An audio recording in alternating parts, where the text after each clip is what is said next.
Hello everyone, কেমন আছো তোমরা সবাই? আবারও তোমাদের মাঝে নিয়ে আসলাম মডেল কিচেনের ছোট একটি ভিডিও। এই ভিডিওতে আমি ভেন্ডি ভাজি করা দেখাবো। এখানে আমি ভেন্ডি আগেই কেটে রাখছি এবং সাথে আমি পেঁয়াজ মরিচও কেটে রাখছি, এগুলো তোমরা দেখতেই পাচ্ছ। এখন আমি একটা প্যানে তেল দিয়ে নেব। এরপর দিয়েছি কাঁচা পেঁয়াজ কুচি এবং মরিচ কুচি। এখন আমি মোটামুটিভাবে নাড়াচাড়া দিয়ে নিব। এরপর পেঁয়াজ মরিচটা হালকা ভাজা হলে আমি ভেন্ডি কুচিগুলো দিয়ে দেব। এখন একটু আমি নাড়াচাড়া দিয়ে নেব যাতে নিচের পেঁয়াজগুলো পুড়ে না যায়। তারপরে একটু নাড়াচাড়া দিয়ে নিয়ে এখন আমি লবণ দিয়ে দিছি পরিমাণ মতো। এখন আমি ভাজির সাথে লবণগুলো ভালোভাবে মিক্স করে নেব নাড়াচাড়া দিয়ে। তবে আমি বারবার নাড়াচাড়া দিয়ে নেব নিচে ভাজিটা লেগে না যায় এবং সুন্দরভাবে এপাশ ওপাশ ভাজা হতে থাকে। তার মাঝে একটা কথা বলতে চাই, এই ভাজি কার কার পছন্দের জিনিস কমেন্ট করে বলতে পারো। যেন এপাশ ওপাশ ভালোভাবে ভাজা হয় তার জন্য আমি ঘুরিয়ে ফিরিয়ে বারবার নাড়া দিয়ে নিচ্ছি।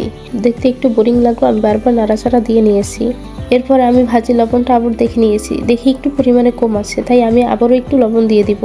এরপর সুন্দর করে আমি ভাজতে থাকবো। তবে এর মাঝে আমি বলতে চাই, তোমাদের মাঝে কাদের কাদের এই ভাজিটি পছন্দ তাহলে কমেন্ট করে বলতে পারো। তবে আমার কাছে খেতে কিন্তু ভীষণ স্বাদ লাগে। তাছাড়া আমি লাড়াচাড়া দিতে দিতে এক পর্যায়ে আমার রান্না করাটা শেষ হয়ে যায়। দেখেন এক পর্যায়ে আমার রান্না করতে করতে কালারটি কত সুন্দর করে চলে আসছে, ভাজা কালার, একটা বাদামি বাদামি কালার চলে আসছে। তো আমি এতটুকুই ভাজবো, চাইলে আরো বেশি করে ভাজা যায়, কিন্তু আমি এর বেশি ভাজতে চাচ্ছি না। এরপরে আমি চুলাটি অফ করে ভাজিটি নামিয়ে নিব।